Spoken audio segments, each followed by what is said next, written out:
So yun nga guys, inabot kami ng ulan. Kaka-start lang namin. So yun, ang dami sanang nakapila, kaya lang nagsiuwian kasi sobrang lakas ng ulan. Grabe. Biglang buhos.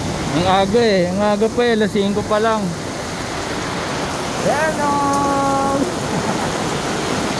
So dito kami, basang basa, pero may baga pa yan. Ang dami sanang magpapaluto, kaya lang biglang buhos yung ulan eh. Hindi naman natin pwede masisi yung panahon. Ganun talaga.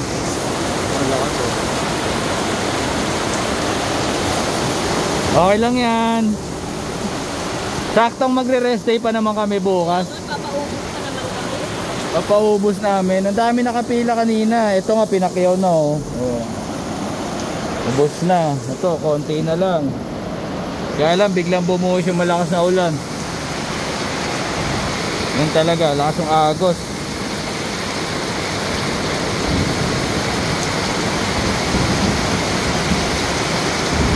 Di namin alam kung tutuloy pa kami o uuwi na.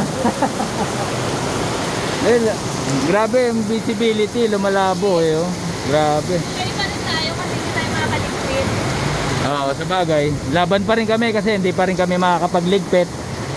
Dahil nga, ayun nga, ito lang yung umaano sa amin sa ulan. So, no choice kundi tumuloy. Konti na lang oh. Grabe si Lord. Sana paupain niya ng maaga. Baha agad eh oh.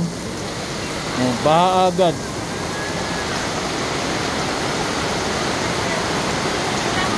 So ang petsa ngayon October 12, 2025. Rest day namin bukas. Wala man na tayong barbecue in 2 days.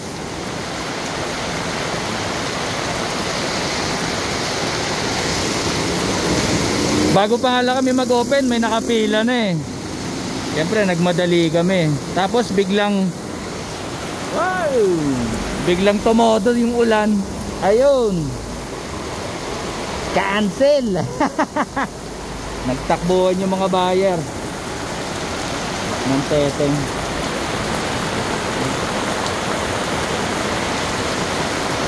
Okay lang yan. At least na-experience na naman natin tong ganito. Dati kasi sa Bacooriero talaga yung bubong namin, doon yung pwesto namin.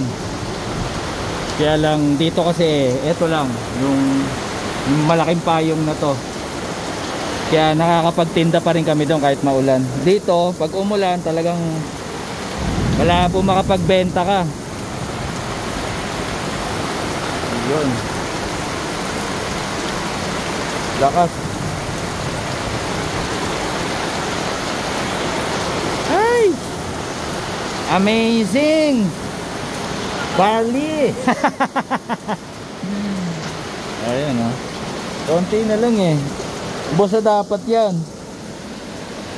Itong unang pinakyaw, mga paa, bulaklak, butchi, yan, manok. Yan na lang oh, konti na lang. Saka to, konti na lang to.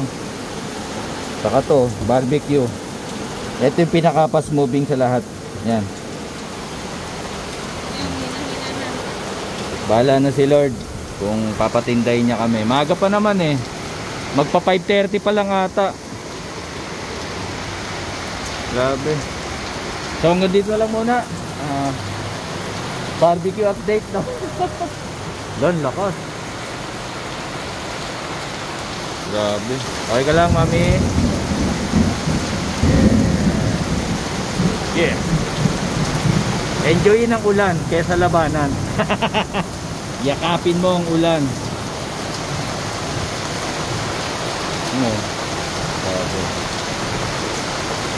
Oh my God. Hinahina. Medyo lang. Pero at least hindi na masyadong naapyas. Sana patigilin na ni God.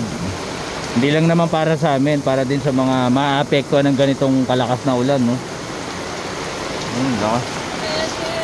Kasi mga nasa perya, yung perya din sa amin dito sa Cavite City, malamang apektado rin itong malakas na ulan.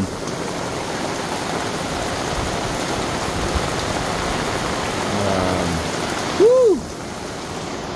You say you love me.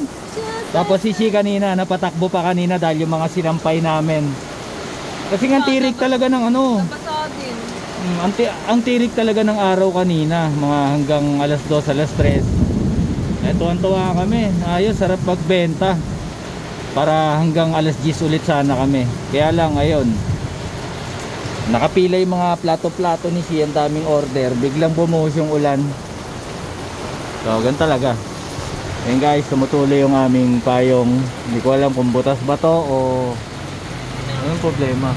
Basta parang may tumutulo eh. Nilagyan na namin ng tissue dito. O kaya yun. Yun. Ayusin ko muna yung mga baga-baga namin dito guys. Nandito na lang muna. Umiina na siya. Yeah, love you.